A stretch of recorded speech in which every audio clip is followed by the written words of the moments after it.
들어.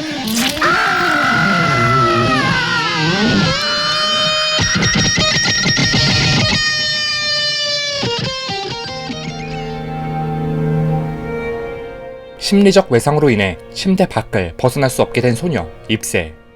입새는 늘 동네 주민과 사회복지사의 도움으로 하루하루를 살아가고 있었습니다.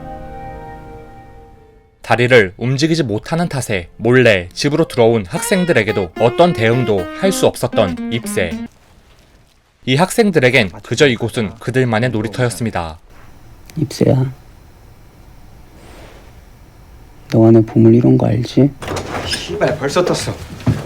떴어. 사회복지사를 피해 도망가는 학생들.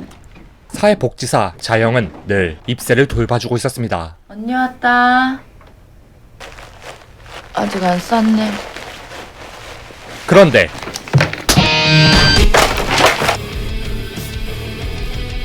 뭐? 동시에 입새에게 학대도 일삼았습니다. 차영 언니가 괴롭혀요. 왜 못해? 나 너 도와주러 온 거야. 병신 같은 년. 네가 빨아. 청소 왔다. 그 언젠가부터 나는 이 침대 밖을 벗어날 수 없게 되었다. 그녀는 오직 자신의 상사가 나타날 때만 입새를 돌봐줬던 것이죠. 올게 했나 입새한테? 하나, 둘, 셋, 힘.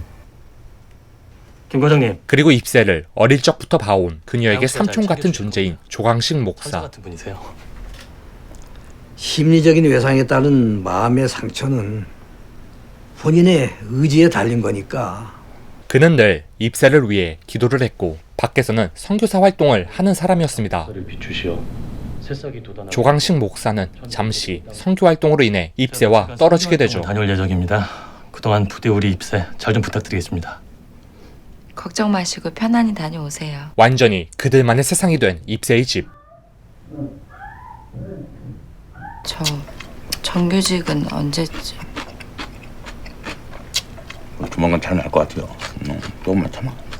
입새는 낮에도 밤에도 늘 괴롭힘에 시달리고 있었죠. 야 상소자! 야 병신아! 아저 친구인가? 여기서 한 발짝도 움직이지 마. 죽은 척, 자는 척. 알았지? 꿈에서 들리는 친숙하지만 정체를 알 수 없는 누군가의 목소리. 그리고 다음날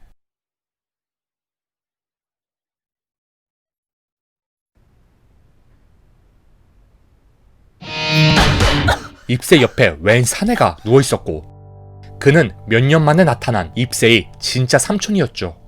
강간 살인죄로 수감되었지만 어찌된 이유에서인지 그는 가석방 조치가 된 상태였습니다. 낯선 이의 등장에 입새는 반항을 하고 사회복지사는 뒤늦게 상황 파악을 하게 됩니다. 그러니까 저 삼촌이신 거죠? 이분은 저희 구청에서 파견 나온 사회복지사 이제 구자영 씨라고. 뭐 우리 입새 저 이분 아니었으면 참, 응? 그 얼마 전에 저 출소하셨다고. 맞나요, 강간살인죄? 갑자기 나타난 삼촌의 등장에 사회복지사도 입새도 당황한 기색이 역력했습니다. 그리고 그는 어떤 이유에서인지 말을 할 수가 없었습니다.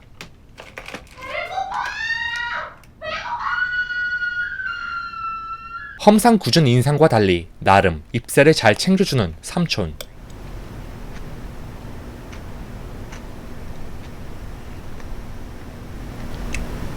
멋있다. 밖을 나가본 적이 없는 입새는 삼촌의 가벼운 제스처마저도 못 알아들었죠. 뭐야 그게? 스스로 소변해보기 위해 수건을 집어든 입새. 하지만 그때 삼촌이 등장하고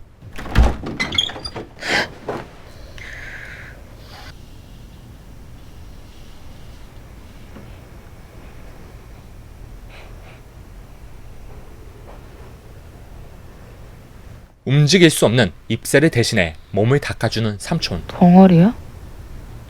왜? 그리고 입새는 벙어리인 삼촌의 정체가 늘 궁금했습니다. 안정을 찾아가는 이들 앞에 다시 나타난 사회복지사와 선교 활동 후 돌아온 조광식 목사. 이분이 뭐 이때다 싶어 김 과장은 조 목사 앞에서 입새 삼촌을 내쫓기 위해 온갖 거짓말을 늘어놓게 되죠. 졸제 저거 갈 곳 이루시고 그동안 저 입새가 지어준 거 신세 갖겠다고 똥 오줌 다 받아가면서 손녀딸처럼 아주 잘 키워주신 분인데 진짜 이게 다 좋았는데 자영 씨가 입새를 이제 잘 돌보는 게 우선 같은데. 안 김 그래요? 과장님, 삼촌이 자기 집 놔두고 어딜 가야 한다는 말씀이신 아니 거죠? 말씀 좀 그러시네. 그럼 원칙대로 해요. 지원금 다 끊고 알아서 하시든가. 그렇게 극단적으로 해결할 상황이 아닙니다. 지금 나라 돈으로 협박하시는 건가요? 자영 씨가 못하겠대요. 자영 씨 떠는 거 안 보이세요? 예? 아니 뭐 솔직히 김 과장이 하는 이 모든 말은 사실 자신의 이익을 위한 것이었습니다. 놀랐지? 그리고 조 목사는 어찌된 이유에서인지 삼촌이 저지른 일에 대해 의미심장한 말을 합니다. 예전에 네가 한 일, 난 네가 잘못했다고 생각 안 해. 사랑은 죄가 아니니까.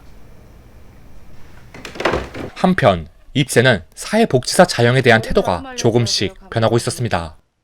잠깐 뒤로 좀. 필요 없어. 뭐? 꼴의 여자라고. 그날 밤 현재 상황을 모르는 학생은 아무렇지 않게 또다시 입새의 집으로 들어옵니다. 그리고 그때 누구?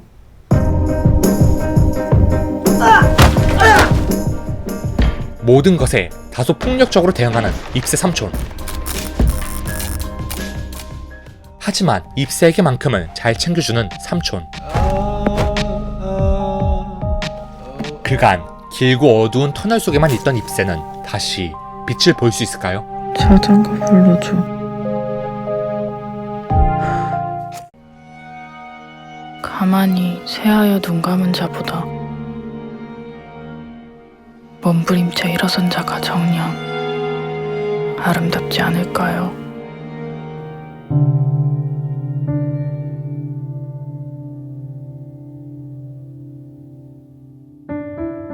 이 영화는 사회라는 경계에서의 강자와 약자에 대해 이야기하고 있는 영화입니다. 강한 것을 전제하지 않고 약한 것을 말할 수 없고 거꾸로 약한 것을 전제하지 않은 상태로 강한 것을 말할 수 없기 때문에 강자와 약자는 비교의 개념입니다. 이러한 이유로 언제든 강한 것과 약한 것의 기준이 물리적 기준이 아니라 기타 경제적, 정치적 능력 등으로든 그 기준이 바뀐다면 동물 세계가 아닌 인간 세계에서의 강자와 약자는 너무도 쉽게 바뀌기도 합니다. 그리고 이 영화는 강자와 약자의 세계, 그 경계가 차츰차츰 모호해지고 어느 순간 뒤바뀌는 모습을 컴팩트하고 폭발력 있게 연출되었습니다. 또 그 경계가 모호해지고 뒤바뀌는 순간은 영화 초반의 분위기와는 매우 다르게 긴장감 있게 연출되었습니다. 이 영화는 뻔히 예상되는 이야기로 절대 흘러가지 않기 때문입니다. 그리고 영화 삼촌의 후반부 이야기는 다소 충격적이고 잔혹하게 묘사되었습니다.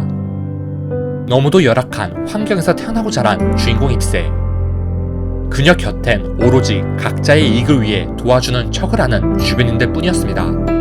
사실 먹고 먹히는 양육 강식 생태계의 흐름은 자연스러운 세상의 이치이지만 태어나면서부터 사회적 약자로 위치가 정해진 것은 당연하게도 동물 세계에는 없는 인간 세계만의 가혹한 현실입니다. 사회적 약자의 계층에서 벗어나기 위해선 사회의 구조를 바꾸든가 주체적인 개인의 의지로 벗어나든가 등의 방법이 있으며 이 영화는 주체적인 개인의 의지의 발현에 초점을 맞춰 입새가 약자의 위치에서 점차 일어서는 이야기 형태를 띠고 있습니다. 이와 같은 영화의 맥락과 주제를 이 영화는 상징적인 이미지를 통해 관객들에게 넌지시 이야기해주고 있습니다. 그리고 이 상징적인 이미지는 꽤 1차원적이고 원초적으로 표현되어 있습니다. 바로 식물과 동물의 먹이 사슬의 모습을 통해서 말이죠. 따라서 이 영화를 보신다면 영화가 어떤 메시지를 담고 있는지 쉽게 알 수 있을 것 같습니다. 그리고 배우들의 밀도 있고 날 것의 연기도 꽤 인상 깊었던 작품이었습니다. 매우 독특한 날 것의 독립영화 삼촌이었습니다.